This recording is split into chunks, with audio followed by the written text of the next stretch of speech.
First of all, I think the first thing we have to say is welcome, and it's great to see.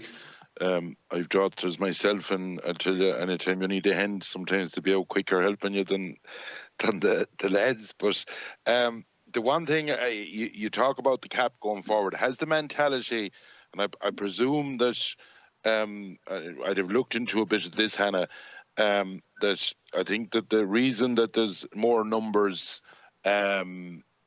later in life is, say, someone, the spouse would be dead or something, and they were handing the new person register for the farm. I think that was the reason I got before on that. But what are the actions that in CAP and otherwise, look, at this is about a sea change as well in the whole farming community, to be quite frank about it, and respect for people that are doing a lot of the work. You know, it's well known that there's a lot of say, women right around this country are basically keeping the farm going, while, as you've pointed out rightly, what are the things that we as a committee, what are the obstacles you face? Do you face basically sexism in the whole industry, that someone would look at you and say, oh, well, look at, I don't know, you know, that this attitude there? And is it education as well early on, basically in schools and in the agricultural colleges? And I do know that in the agricultural colleges, the amount of ladies that's doing, say, ag science and all that is gone up an awful lot. I'd been monitoring that.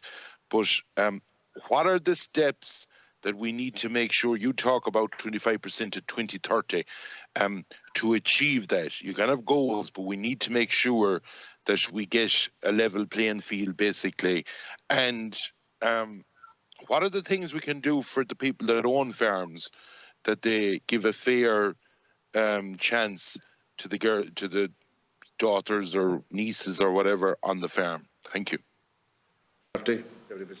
I'm happy to take those.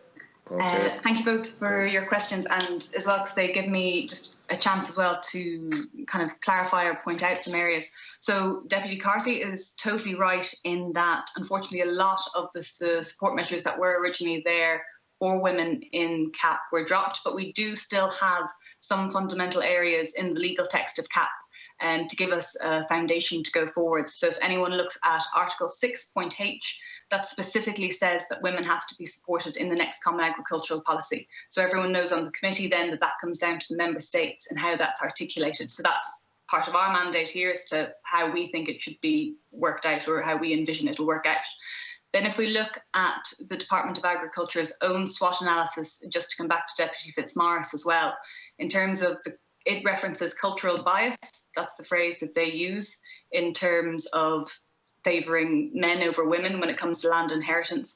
And the quote they have, if you just give me a second, it says, in Ireland, less than 12% of landholders are women, presumably as a result of the traditional cultural bias towards male successors, resulting in women rarely inheriting land. This has had a significant negative impact on the participation of women in agriculture at all levels, and has reinforced a perception that farming is a male occupation. And then it also says that poses a further challenge, because women are often cited as likely to drive the change necessary to ensure the future viability of some farm enterprises. And I think a lot of us will agree that there are huge challenges out there facing agriculture at the moment. So to not give incentivization, or to not encourage one half of the farm family not to be involved in farms, it doesn't make any sense. I guess something there Deputy Fitzmaurice touched on was the numbers in ag science courses. And if you look at Teagasc, it's very worrying, because only about 10% of women of Teagasc courses are filled by women.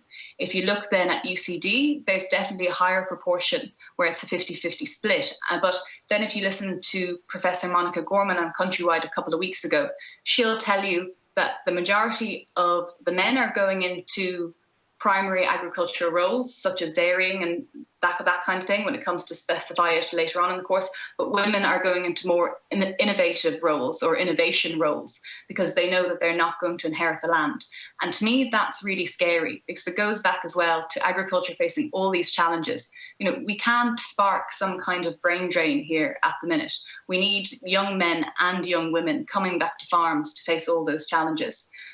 So I guess education is definitely something that we need to look at, and that's why we did get an FOI back from the Department of Agriculture on the last knowledge transfer KT scheme. And overall, out of around 20,000 participants, just 3,000 were women. And if you break that down to individual counties, if you go to Wicklow, there were just 2 women part in that scheme. If you go to Longford, just 3 women were part in that scheme. It's really low numbers. So the idea behind female-only KT schemes is not to create any form of segregation, because the mixed schemes will still be there for anyone that wants to go in them. It's just to create that kind of environment where you can ask a question, a technical question about your farm, without being made to feel stupid. Because, you know, there are men out there who are absolutely fantastic, and I've received so much support as well from men out there. But if you're in a minority in any situation, whether you're a woman or a man walking into a room, to put up your hand and to ask a question can be really difficult. And I know myself, I was one of 3 women in about 100 men doing my green cert in Pallaskenry.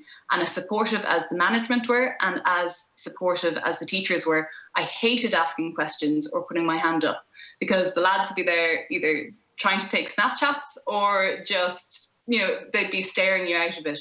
So I think that's our idea behind the female-only KT schemes. And we're not saying necessarily that any extra funding is needed for those. What we're saying is that it will be incorporated into the actual KT programme itself. And I might bring in Vanessa or Louise Crowley at some point as well, because they're actually part of a female-only discussion group that started organically. And they find it very, very supportive. But just as well to touch upon Deputy Carty's questions as well. You know, you talk about the cultural issues there, and I would say traditionally people have thought of the physical barriers that are there to women as well.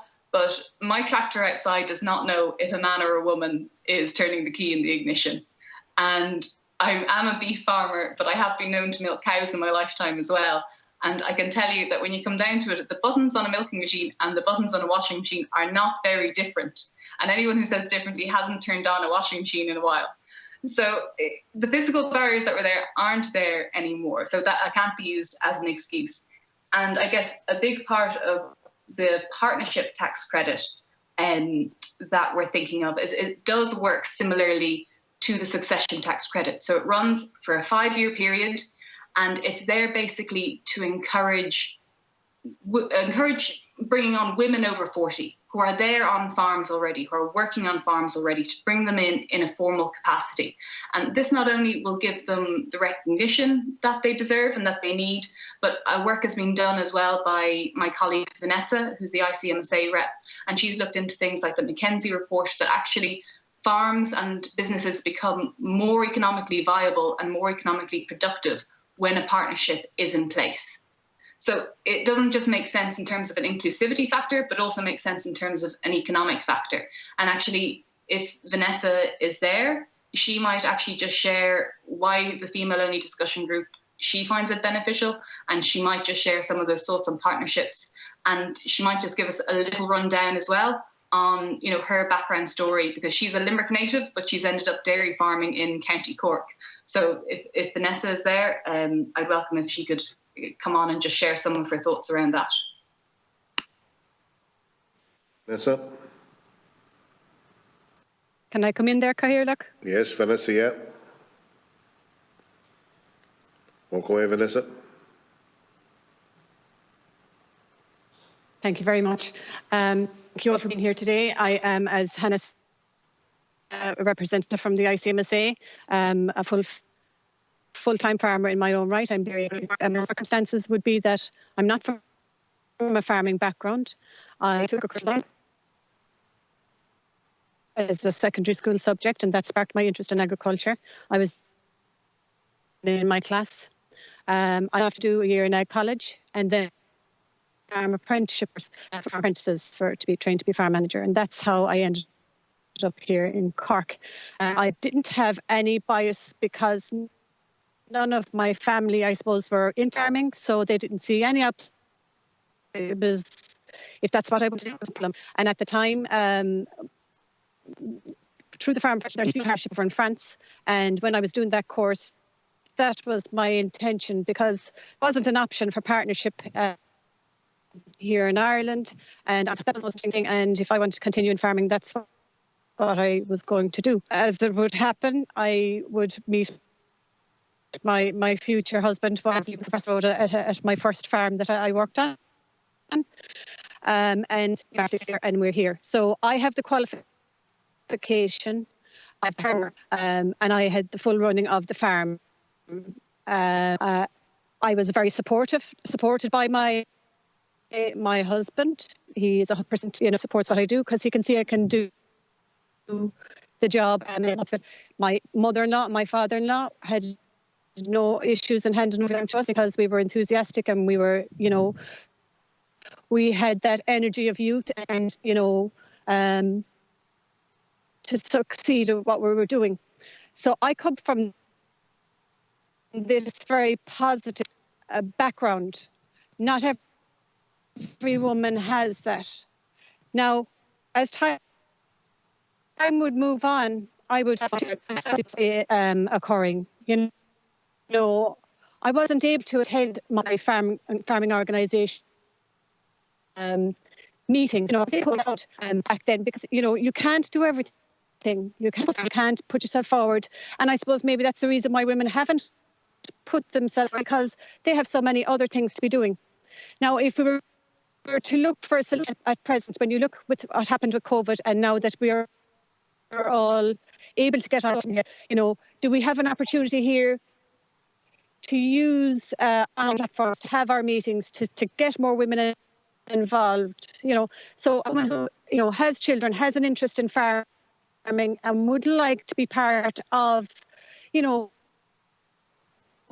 policy and being part and included in the policy making of what agriculture is.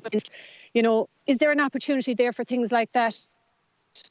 I very strongly about it, and I spent 13, I suppose, until my children got to secondary school before I could make time to allow myself to come forward and because I've been proactive, in agriculture.